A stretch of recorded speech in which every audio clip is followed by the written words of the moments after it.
Hi guys, so it's Luke here, and I'm delighted today to be joined by the Hurricane, Nicola Hopewell. Nicola, how are we doing? I'm good, thank you. How are you? Yeah, really good, thanks, really good. Delighted to have you Good. on the channel. I think it's the first time we've spoke, so yeah, thanks for giving us some of your time today. No worries. Thank you for having me on. Yeah, so I think we get right into it. You've got your fight coming up 10th of February. Usually when I'm Yep. doing interviews early in the year, I'd say how's Christmas, how's New Year. But I think for yourself, I'm interested to know how do you deal with the temptations of Christmas and New Year and staying on track because obviously you're gonna have to make weight for the start of February. How was Christmas? Yep. How was New Year with a fight camp? It was really good actually. And I managed it really well. It's the first time that I've actually been in fight camp over Christmas and New Year. So Christmas Day, New Year's Day, I did have my Christmas dinner and I had my treats, but my weight is fine. I've got my coach, Marfit PT, so she's like controlling my weight and my nutrition and everything like that. So we're working really well together. So my weight is fine. So made Christmas and New Year that little bit easier. That I was still able to have them odd treats because yeah, it's the first time I've done fight camp over Christmas and New Year. So I didn't know if I'd like missed like the drinking and the chocolate and stuff like that. But I was actually all right. So yeah, we're pretty good. Good to hear. Good to hear. You mentioned there about your personal trainer. Is it Marfit? Yeah, Yeah, Marfish is called. Yeah. Marfit. Yeah. So I see that looking at your social media, you work quite a lot with her. I'm sure that's a real aid in like you say, making weight and staying fit. I see some of the work that you girls do, and it's not for the Yeah. faint-hearted. No, it's not. She does put me through my paces.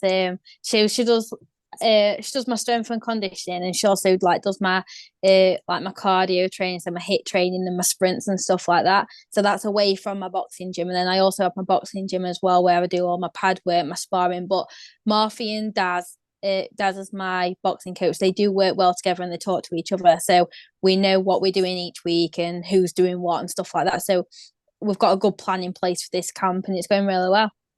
Yeah, so Nicola, if we can, I'd like to take a few minutes to go back to the start. Really, like I say, it's the first time that we've spoke. So, where did your introduction to boxing come from? Like, what was it? Was your first memories of the sport? Maybe watching it on TV, or your first trip down to the gym. Where do you really feel like that kicked off? My very first memory we were watching Nicola Adams in the Olympics. So it started then, and I can remember getting to the final, and I was on holiday at the time, and I can remember like being at the poolside and stuff like that, knowing what time she was going to be on, and I ran up back upstairs to my room to watch her, and she won, end up winning gold and stuff, and I think it was from there really. And I'd never put a pair of gloves on or rope before. But then watching her and stuff, and then I started getting into like watching Katie Taylor and stuff. So it was kind of from there. And then I ended up joining a boxercise class, so not an actual boxing class. Um, and then I did really enjoy it, but then not many people went to that boxercise class, so it one of the things that kind of faded out, and it weren't going to happen anymore. So then I started going to the proper boxing class where you do all your skills, your pad work, your sparring. I didn't expect to get into the pad work, the bag work, the sparring as quick as I did. But yeah, I started like hitting the bags and the pads, getting the gloves on, the head guards, started sparring, and then my coach at the time, he said, "Oh, I think with that little bit more training and stuff, you could actually make your amateur debut on the next home show, which is in Worksop." So from me starting the gym, and I think it was only 6 months later, I had my first amateur fight. So it was quite quick, really. Yeah, absolutely. Do you feel like your journey started, like you say, off the back of Nicola Adams and Katie Taylor, pioneers Yeah. for boxing, and kind of when that stigma around female boxing started to change, really, that it wasn't just a sideshow to the male side, that it was starting to get took serious, and you're kind of that next generation of girls that have followed in their footsteps and took inspiration from that, really. Yeah, and even through me starting, so I started boxing 8 years ago since I had my first amateur fight, and I can see it evolving and how much it has evolved because when I first started in my weight category, there was hardly any women fights on the show. It was rare that I was like the away fighter on the show. and I think I only like my first 2 years. I probably only boxed like 4 times, something like that, because there just weren't the people there, and like I did move up the weight, move up and down the weight categories, but there just weren't many there. But then towards the end of my amateur career, like I was getting more fights, and like I think like taking part in box cups, like in championships, it was like the start of my career, like just doing a final because there weren't many girls. To I think my last championships, I ended up doing a pre-quarters final, quarterfinal, semi-final. So that's how much it evolves, and it just shows you how many girls have got into the sport like through the years. Absolutely. Do you feel like that's something that you think about a lot? You're fully aware of it now, or do you feel like it's going to be the kind of thing where maybe in 5 years, 10 years, when you hang up the gloves, that you'll look back and be like, you know what, I was a part of that, because it seems I like a think real golden era of female boxing, and it's groundbreaking at the minute. It's something that I'm going to get onto. Yeah, I think it is. I think it's probably one of the things that I am going to look back on and just think from where I started to then where I ended up and how things did change throughout the years.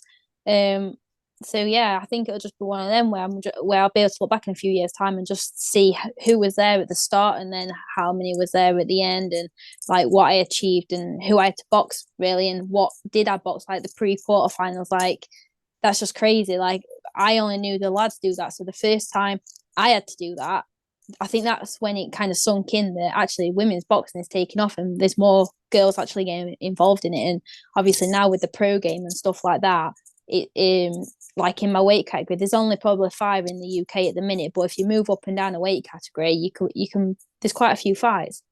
Absolutely. So you made the decision to turn pro with the British Boxing Board of Control this year. Take us through Yes. the excitement, the thought process behind that decision, and yeah, how proud you was to say, I'm Nicola Hopewell, a professional boxer. Yeah, so I did it beginning of last year. So I did my amateur career and then I turned professional with a different boxing board. But then after a bit of like investigating and stuff like that, uh, I knew that I needed to go down the British Boxing Board route, and it was something I'd always wanted to do and a goal that I'd always had. And to me, that's where I want to be. So beginning of last year, I did make that change, and it were a big change for me. And it were a bit rocky at the start because I had to find a new gym, new trainer, because I was comfortable where I was. So yeah, I had to like get a new trainer, everything like that, and it's just starting from the beginning. But on the flip side, it was really exciting. And then obviously when I got the date for my debut, and then I could really make my mark, and I can start climbing up the rankings in the British Boxing Board. And yeah, then I had my second fight in the Doncaster Dome in October. So and then I were like still excited because I just got that buzz. And I can see myself like climbing up the rankings and stuff in the super flyweight division. So yeah, now I've got my third fight, and I can just go to the boxing shows now, and like my friends like Ebony and stuff can like say, oh, she's a professional boxer. Where before I would go in and because I would deal with boxing board, it was just a little bit hard because it wasn't recognised. But now it's recognised. I just feel a lot more comfortable, a lot more excited for the future, and it opens more doors. Yeah, absolutely. So looking forward to your next fight, Mm-hmm. third of your career. It's going to be on the 10th of Yes. February in Rotherham, part Yeah. of the GBM Sports card. It's a big card, to be fair. I'm sure you're excited to be a part of that. Is it a British title on the line or an English title on the line as well in the main event? So Yeah, I proud to think be it's an part of English title. it. So yeah, I'm really excited. And the last show I did was a GBM show as well. And the setup for a small hall show, the setup is amazing. When I saw the ring walk and stuff like that, I was more nervous for the ring walk because I've never done it like that before. Like I know what I'm doing when I get in the ring, but I was asking questions like, okay, when do I walk? What do I do? Where do I stand?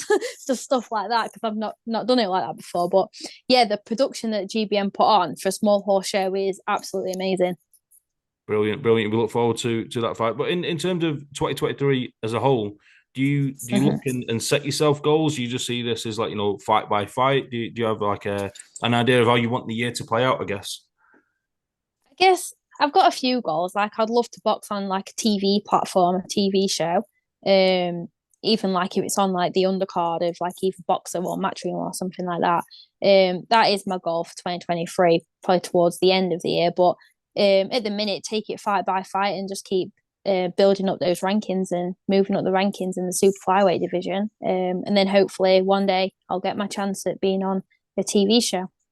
Absolutely, I'm sure you will. You can see by looking at your social media, you're very popular. You know, you're very interactive on social media, and I'm sure that's something that the promoters are going to be looking for. That somebody's out there putting the name out there. You've been to a few shows, like you say, you're good friends with world champion Ebony Bridges. You know, that's not going to harm your profile, and I'm sure that's something that you seem to be very aware of, is the importance of how you behave out the ring as well as doing the job in the ring in a modern social media world. Yeah, and I think, to be honest, like, I've been friends with Ebony for quite a while now, for a few years, before that she became world champion or anything like that, when she was still in Australia, really. And she was one of the people that told me that boxing's a business. Outside the ring, you still have to do everything in the ring, but outside the ring, you have to build up your profile to get sponsors. You have to build your profile up to get noticed. So I kind of took that on board from Ebony, to try and build my profile up a little bit. And it is all about like interacting with people and talking to people, because how do you get fans and how do you get sponsors if you don't talk to people and you're not active on social media? So, you know, it does take a bit of time up, and I do work full time as well as train. But you have to take that time out of your day to give back to people that are supporting you. Absolutely, absolutely. So looking back at 2022, sorry, from a female boxer's point of view, a groundbreaking year. Again, we mentioned it earlier, but you look at the Katie Taylor fight against Amanda Serrano, headlining Madison Square Garden. I think it's the first time two ladies have been paid over $1 million for a fight. The first time it's been an all-female headline show at Madison Square Garden, a historic location. And then we had the all-female card from Boxer, headlined by Savannah Marshall and Clarissa Shields. Two real good fights. And don't get me wrong, throughout the year, there was other good fights. Ebony Bridges, Shannon Courtney making a return to the ring. So it's a real, like I said earlier, a golden era. But I'd just like to get your thoughts firstly on that Katie Taylor Amanda Serrano fight. It's come back around at this time of year when people are doing their end of year awards and things like that. But it can't be overestimated or underestimated how great of an event that was and how great of a fight that was for boxing in general. Yeah, definitely great fight. It was a totally great fight and great card as well. And for them to make history, like headlining at Madison Square Garden, I'd love to see it rematch as well. For that, and I think a lot of people would, and a lot of people would tune in. But yeah, it was a great fight, that one. Absolutely. With Shields and Marshall, again, they deserve their props. What was your thoughts with that card being all female card? I know there was some people that saying it's a great occasion for female boxing, that it's all women's boxing, but then there was the other side of the argument where some people were saying that, you know, the fight is to make female boxing and male boxing on an equal standing. So maybe it should have been integrated into a mixed card, if you like. Where do you sit with that? I went to the event and I thought it was an amazing event and it was really well organised. And obviously they like had singers and stuff in it as well. So they did make a really big thing out of it. I think something like that is okay once in a while, and everyone like tuned in, and it was one of the things I think where it did get eyes on female boxing. I don't think it's something that they need to keep doing, the all female cards, and I think they do need to integrate it so it is male and female cards. But I do think once in a while it does get people there watching, and I think a lot of people did tune into that event because it was all female, and it puts eyes on other girls as well, and it makes people like watch it to see who else is on that card and stuff like that. So I don't think it's a bad thing. I think it's a really good thing, and it was an amazing event, I think. But going forward, they don't need to do too many of them. They need to. It's just boxing, isn't it? Yeah, absolutely, absolutely. So, Nicola, if we was to put yourself as a boxer to the side and speak to Nicola, the boxing fan, give us two fights you'd love to see. You mentioned Katie Taylor and Amanda Serrano rematch there, so I'm not going to let you have that one. But two fights in 2023 that you'd love to see. Oh my god, I'd like to see, as long as Shannon Courtney can get a belt by the end of the year, I'd like to see Ebony and Shannon rematch. Good fight. And I'd like to see, this is another rematch, I'd like to see the Savannah Marshall Clarissa Shields rematch as well. Do you think that Savannah can improve on that fight? I know it was quite close, wasn't it? I think from the naked eye, it was clear for Clarissa Shields, but then when you kind of watch it back, it was competitive. If you watch it back, it were competitive. I think Savannah only needs to make a few tweaks. to like stick with her and out punch her. So I feel like if Savannah can just make those little tweaks, I think she could edge it maybe next time. But yeah, I'd love to see that rematch as well. You know, in terms of your own career, we see fighters like Natasha Jonas. We missed her out on that list of fights from last year. What a great year she had! But you She see, had a great year. yeah, absolutely, and she's moved up through the weights, and she's won 3 world titles up at super welterweight. Terry Harper kind of followed in her tracks, and she picked up a title up there as well. You got Chantel Cameron up and down in weights. Amanda Serrano, the queen of moving up and down in weights, multiple time world champion. Do you think that's something that you'd be open to, given that, like you said, there's not maybe the depth in individual divisions that you might see yourself going up through the weights to chase those opportunities? Yeah, and myself and my manager have had that conversation because there's only 5 girls in the UK that's my weight anyway, and it does get tough trying to match it. My first fight, I did actually box. I weighed in at Superfly, but my opponent actually weighed in at Super Bantam. Um, so she did come in a little bit heavy. So I'm not scared of moving up and down weights. And I think ideally, because I boxed at Superfly, I could easily drop down to fly, and I could easily go up to bantam. I won't want to go as high as bantam. It was just the occasion on my debut where she'd come over from overseas and she was that little bit heavier. But we did weigh up the pros and cons of actually boxing, and we did decide to go ahead with it. But yeah, it's definitely something I'm open to, and it just opens up more opportunities and there's more fights if you put the weight divisions together, and you can move up and down. Absolutely. So where do we go over the next few weeks, Nicola? What are we up to in terms of the build up to the fight with camp and whatnot? What stage are we at before the fight? I'm in full camp now, so I'm running 4 times a week. I'm boxing 4 times a week. I'm doing my strength and stuff with Marfi as well. So yeah, it's full on at minute. We're starting sparring next week as well. So sparring we'll probably be doing for 3 weeks, 4 weeks if we've got time. But yeah, and then it'll be like a taper down week. I think it'll be 4 weeks sparring and a taper down week. So yeah, be full on for the next few weeks now. Well into camp now. Christmas is over. Yeah, we look forward to Fight Night. Nicola, is the any sponsors you'd like to give a shout out before we close up? And if you want to let the guys know where they can find you on social media and tickets and whatnot to the next fight? Yeah, so you can find me on Twitter, Facebook, Instagram. I've got a TikTok account as well. Just search my name, Nicola Hopewell, and this should all come up. I've got a few sponsors, yeah, that I'd like to give a shout out to. So I've got 7 Core Electrical, the Mallarding Workshop, BRS Electrical, JTM Building, Carl Noble Electrical, Advanced Engineering Techniques. I've got Shane, my massager, who looks after my recovery. Got Howarth Timber, got Anytime Fitness in Workshop and Marfit PT. So they helped me load through camp. So I can't thank them enough. So yeah. Absolutely. I think That's those are all of them. the unsung heroes, aren't they? The guys that help behind They this, are. fund what goes on. They don't really get a look in sometimes. You see the results at Fight Night. Yeah, they do help loads. Like, honestly, I can't thank them enough. So any shout out or advertisement I can give them, I do. So Absolutely, Nicola. Well, best of luck with the rest of camp. Smash it, and thank you. best of luck on Fight Night. And I'm sure we'll be catching up again in the near future. Yes, thank you. Thanks Thank for you. having me on.